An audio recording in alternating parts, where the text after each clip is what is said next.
So I'm back with another Cerebral Solo.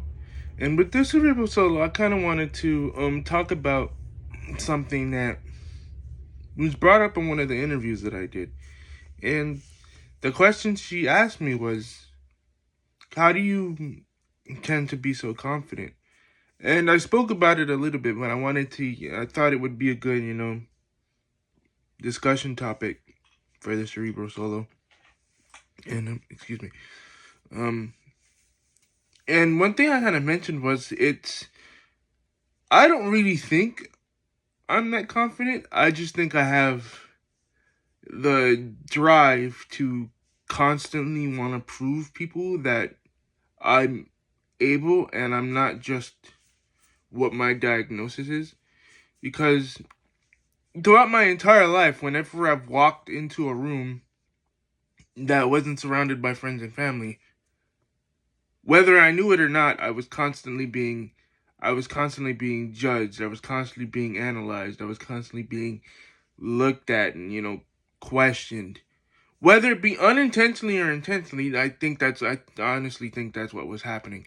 But for me, when it comes to the whole confidence thing, like I said, I don't feel like I'm the most confident person in the world. I just feel like I always have the drive to want to prove people wrong, because ever since I was younger, I was constantly told by other people, like, oh, you can't do this, you can't do this, you can't do this. And even with my parents, with both of them, they'd always tell me I couldn't. Well, not necessarily that I couldn't do things, because you know how parents, they always tell you, oh, don't touch this or don't touch, and I would take that as, you're telling me I can't touch this, but I'm going to show you that I can. I'm going to show you that I can touch whatever you told me not to touch. And that's gotten me in trouble, uh, a lot, actually, as a kid. That got me in trouble a lot. So that's where the drive to want to prove people wrong kind of got me in trouble. But yeah, it was constantly, being told by other kids and even other adults. They're like, no, you can't do this. And whenever I always ask why, their main thing always is, I don't want you to get hurt. But for me, it's like, you're not even giving me a chance to try. At least give me the chance to try. So even if I can't do it, at least I know, or at least give me the chance to, find a workaround and stuff like that. And growing up, people never really gave me that chance. So as I'm older and I go through life and stuff like that, I feel like I have to not only show them, but I have to, be on my P's and Q's when it comes to stuff, because I don't want people to say that I'm not able and stuff like that. And it also comes down to a pride thing too. I have a tremendous amount of pride where I don't want to ask for help, even if it's to my own detriment at points, because there's times where I need help, but because I don't want to ask for help, because I don't want to seem like I'm not able to do it, or I don't want to feel like I'm letting my disability dictate what I can and can't do. I'd go without help and struggle just to show that I'm able, when I have to, kind of realize that, hey, just because they're asking you if you need help, that doesn't mean you're not able. It just means that you might need just that extra little lift to get what you need to get done. And then going on to this next thing, that's why exactly that I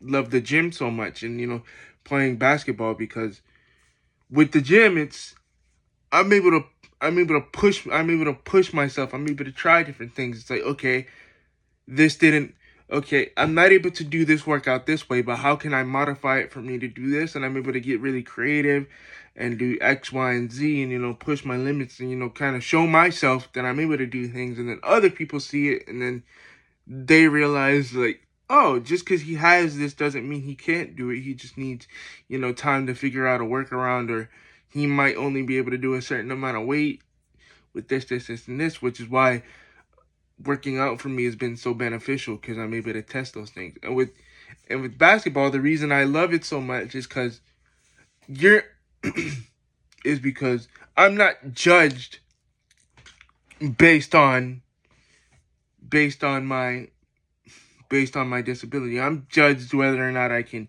you put the ball in the hoop? Can you get past your defender? Can you defend?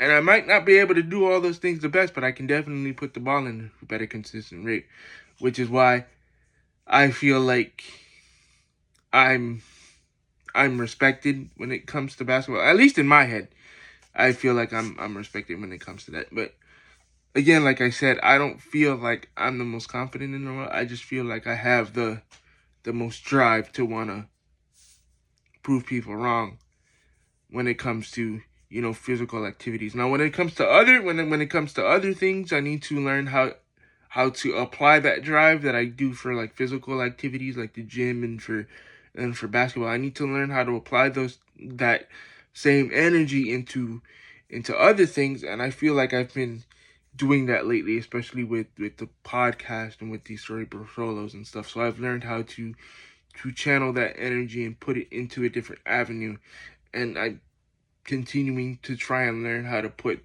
that energy into other avenues that I'm really want to get into and stuff like that. So that's one of the things that I've been working on, is figuring out how to take all that drive to want to prove people wrong and use it for other things, not just sports.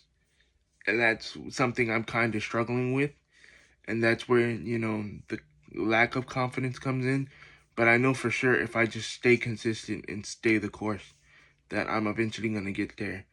And I know this is all over the place because, you know, I don't script these things, but I hope I kind of explained, you know, why I don't feel like I'm the most confident in the world. But, you know, it gets there sometimes, but sometimes it's borderline cockiness, so I have to learn how to, you know, kind of temper that back a bit, especially with something I'm really familiar with and I feel like I'm really good at, especially when it comes to you know, weightlifting. Sometimes I'll get to a point where I think I can lift the world, and then my trainer and my coworkers will tell me, hey, slow down a little bit, because you know you have to work the next day.